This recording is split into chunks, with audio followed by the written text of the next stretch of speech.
What's up, ladies and gentlemen? My name is Dan, and welcome to the Book Report here on the Random Media Guys channel. Book Report's a show where I talk about books of all time, science fiction, fantasy, non-fiction. Oh, I'm getting to that soon. Right, many types of books. Anything I really found interesting, and I think you might find them interesting too. We are continuing our Mars month, the month focused on books centered on the Red Planet or characters from the Red Planet. Soul Floor, that place that Elon Musk wants to become king of. Yeah. So for this one, we're actually starting our first ever series of books. This is a trilogy, the Mars Trilogy, or some call it the Red Mars Trilogy by Kim Stanley Robert. Kim's actually a dude. I didn't know Kim could be a dude's name. Anyway, the first book, Red Mars, is quite an interesting thing. To get set up before we get into the whole story, this story is set up as kind of a point of view thing, not first person kind of thing like you would see in some, but a book that basically follows different people and everything's even from their point of view. If you ever watch Game of Thrones, that kind of where you got like. You have Jon Snow, you have Sansa, you have Khaleesi, that kind of thing. Different aspects. That's how it's told, and it's actually quite interesting. Let's get into Red Mars by Kim Stanley Robertson.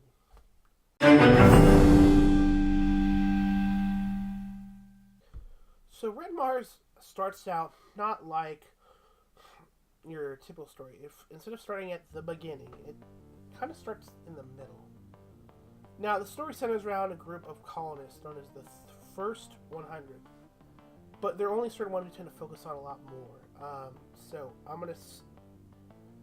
I will start referring to characters by POV. So, the first story is told through one of the characters, Frank Chalmer, who kind of the one who got the colonization effort going. He was the real man behind it, and so they're actually at a dedication for a new city on Mars called Nicosia. It's the first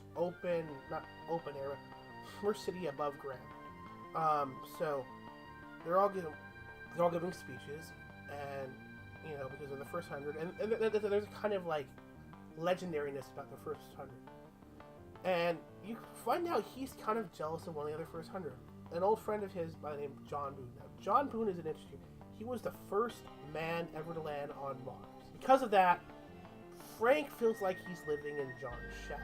There's also a thing that Frank and John are in the midst of a love triangle with another one of the first 100, Maya Toyton, who was the kind of leader of the Russian half of the mission, or the colonization effort. So they're all giving speeches, and then Frank's he's tired of John being, Mr. Glory, because he's kind of seen as the symbol of the first 100. He's basically a man from Mars. So Frank hatches a plan to take down a picture. He's just kind of tired of being second best. So he stirs up unrest in the air. By the way, this is pre 9/11, so there wasn't this huge dislike between, enmity among Arabs as there are now. So he's a very smart guy. He can speak a lot of languages, and he's made ties with the Arabs who have migrated to Mars, and so he's basically sowing the idea that John is anti-Muslim, and because John's American, and it seems also, you find out later, he's possibly an atheist, so he doesn't really believe in, he's very kind of not really for religion in a sense. So Frank starts with the stuff, and he starts setting up things like people are talking shit about the Arabs. And there's a riot in the city, and John tries to go in and break it up, and gets caught and thrown into the greenhouses, which the greenhouses are flooded with carbon dioxide, basically to help grow more plants so they can supply oxygen to the city. They find John, and he's brain dead, basically. And they take him to the hospital, they treat him with cancer, and he's gone. One of the characters who will follow in the next book, Zach Russell, feels just, fuck, I was there, I could have saved him, couldn't. And then you see Frank walking on, okay, my turn now. And then we flash back to before the mission started. So the next part of our story follows Michel Duval. He's a French, I guess you call him therapist.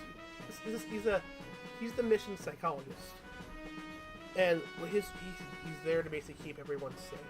And they're discussing about how it's working. They're training in Antarctica.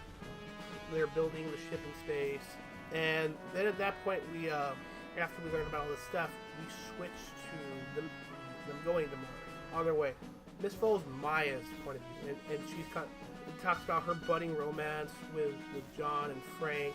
How at one point there's a solar storm, and they have to duck into a bunker. Maya also sees a person on the mission who she's never seen before. I mean, because not listed on, and they begin and we find out later that one of the other mission smuggled a man up on there who they call Coyote.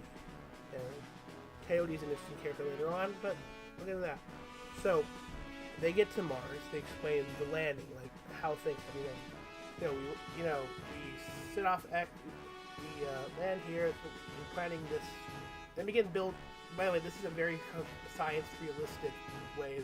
Well, some of the crew stays up and they go to Deimos, which is one of the moons of Mars, if you can call that asteroid, and basically set up a small space station so when more people come, they'll have a place they can lock up and start going down. So they begin doing stuff like construction work, and this is where we follow Nadia.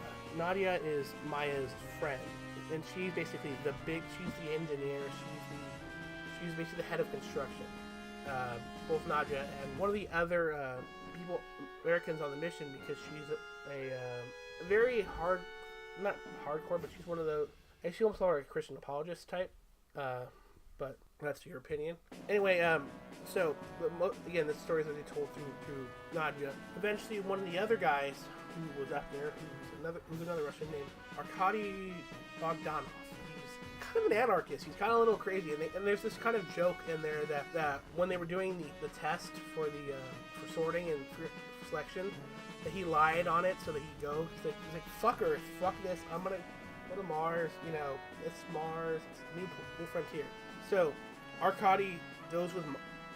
They do stuff like, for instance, they go take a trip up to the northern pole to see if there's by the ice. They go back. There's a lot of stuff. If you've ever read The Martian, there's kind of a lot of the cool stuff they talk about in there is stuff that are coming up. Like, we have 3D printers, and basically they seem to. The idea that in the book is they have basically 3D printing factories for making robots to go and build pieces they need for their thing. And this is about the time an interesting topic comes up. The idea, should they terraform Mars? They make Mars into a living world. Now this is where you get this a political group called the Greens versus the Reds. The Greens are for terraforming. The Reds are for leaving Mars in its primal beauty. One of the characters, Anne, she's a Martian aeriologist, or basically a Martian geologist. She just leave it the way it is. She's very passionate about things. And this is kind of a thing that keeps on in the story.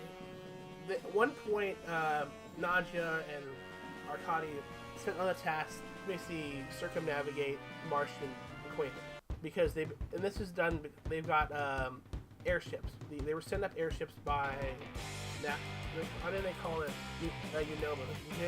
United Nation Martian exploration, whatever. And their job is basically, map it closer than they have through Viking and stuff, but also set these wind turbines because NASA basically said, hey, maybe we should start terraforming.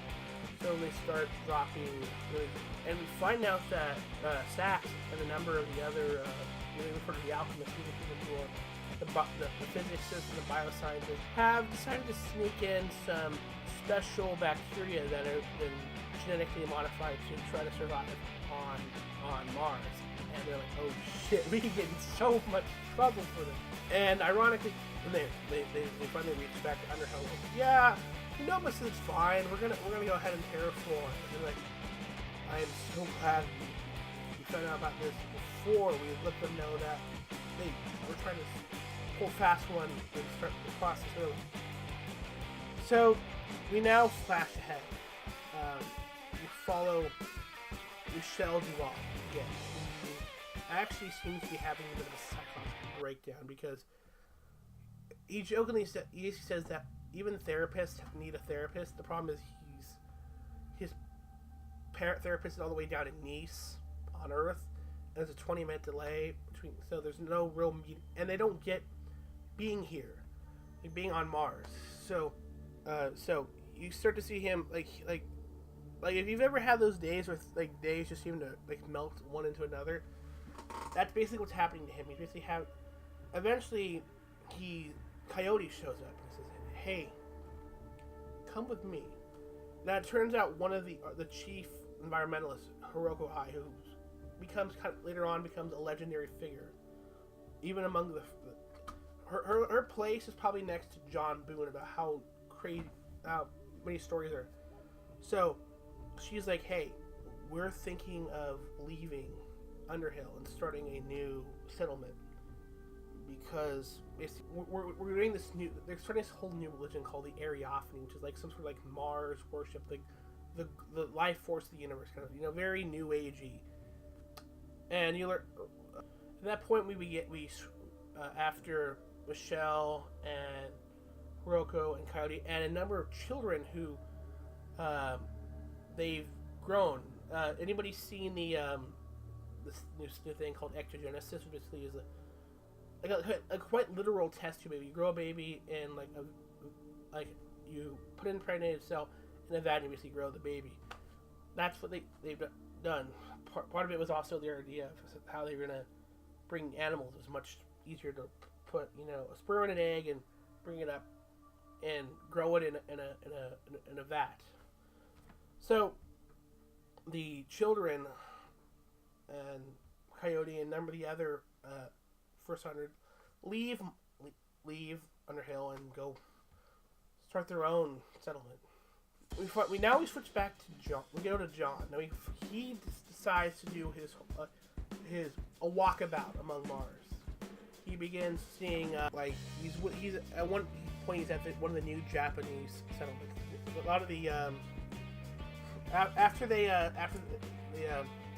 Nadia's and Arcades trip around Mars, Unova approves new colonies networks from countries that weren't part of the original group. So you see Germans coming in, you see Japanese, you see Arabs.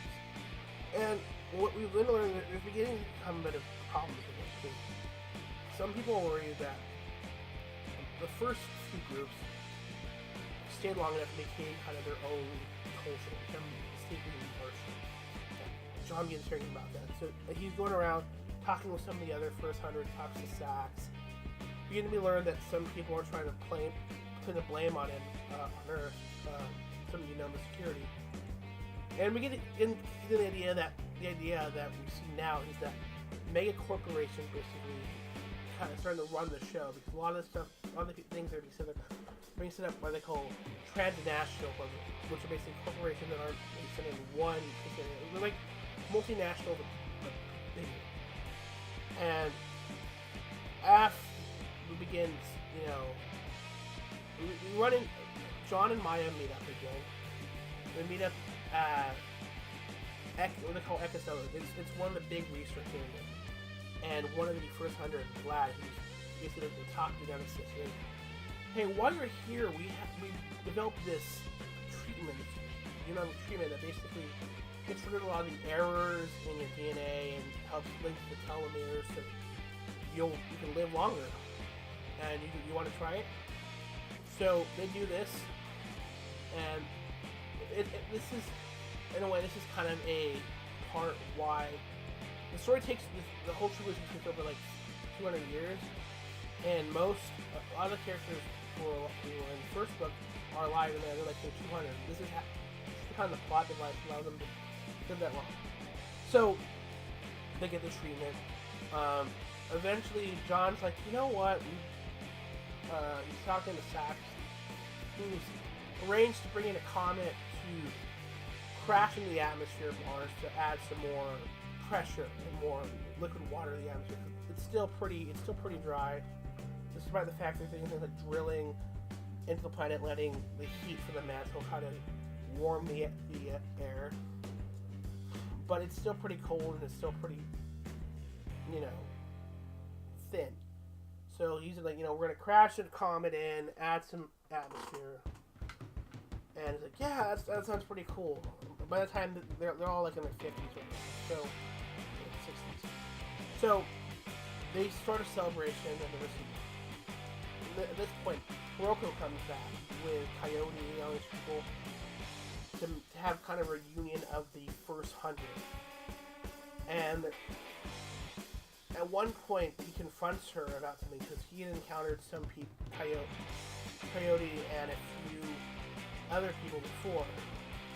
And one of the kids, he had actually taken the DNA off one of the guys and found out that this kid was technically his biological son. And he confronts Hirogo and says, "What the fuck are you doing? Why are you listen, you guys didn't want to have kids." And she assumed kind of a mother god, like, I wanted to be a parent, so hey, and they're growing up fine. So after the celebration happens, we finally get back to the beginning. John says, "Oh, I have to go to this city inauguration," or the inauguration of the city. That leads back to then we switch to Frank. He's basically doing kind of something to Fallout. So nobody knows that he killed him except for him and maybe a few other people. But he's dealing with the bureaucracy of Mars because a lot of people on Mars don't want all these people to be coming to Mars. The big reason why is because they recently set up a space elevator on Pavonis Mons, which is one of the taller volcanoes on Mars, and it's on the equator, so there's like a whole thing on that. And they're worried that because of this, a lot of people will start coming. You'll have just like floods, and the planet will just become. Their big worry is Martians become slightly xenophobic. They're afraid that the established cultures, the kind of stuff, are going to be overridden by the new ones. That they're not going to kind of learn to become more they're going to become just enclaves of their home countries. Eventually, we get back. And Frank just things like goes and talks to the Arabs again. One of the characters who becomes very common his name is Zake, and he starts talking. There's even some jokes about kind of like it's not in an offensive way, but like how an outsider reviews stuff. And eventually we get to what we call the War of 61. Now, the War of 61 is a very important thing in the story. What happens is everyone gets freaking tired of the Transnats enforcing their kind of authority on them. So a number of cities like Nicosia are declared free cities. Arcadia even takes over that, and there becomes kind of a war between. A minor war. What happens is at one point the Transnats hack the physical plant of Nicosia and basically turn up the oxygen content really high and basically kind of send like a laser through, and basically it causes everyone in the city to basically burst into flames. Which what happens at high. They even do things like use Phobos they use Phobos, one of the planets, one of the moons they also set up on, basically start shooting, basically as an attack front. So the first 100 realize, they might be in trouble. So those that are left decide we're gonna go and try to get out of here. And that's when they meet up with Coyote, and he's like, "Come with me if you want to live." And there's a whole kind of harrowing down to the South Pole, which is where Hiroko is. Frank dies after he tries to save one of the rovers by pushing them out of the way of a new water source. See, because of the explosions and all that stuff, and some of the water, that was been stored in the because they've been tapping into the underground water are just being released, and it's causing these massive outbreaks, which basically are causing the soil to explode. So Frank is swept away in one of these outbreaks from one of the aquifers, and Anne feels kind of responsible because she was the one driving, didn't get away in time to save Frank. They reached the south, and it turns out what happened is Anne had a kid, and she was worried he'd gotten killed because he was up on the space elevator when some of the H-home terrorists or revolutionaries broke the cable, and she was worried he would die. Fortunately for him, he got saved, and the story kind of ends there. And now I'm sorry this has kind of been a long review. This is kind of a long book, but tune in next week for part 2 of the Mars Trilogy, Green Mars. Thank you for watching, and I hope you enjoy the video. Give this video a thumbs up if you enjoy it, and subscribe if you really want to see more, and leave a comment if you want to talk about it. My name is Dan from the Random Media Guys. This has been the Book Report, and I will see you guys later.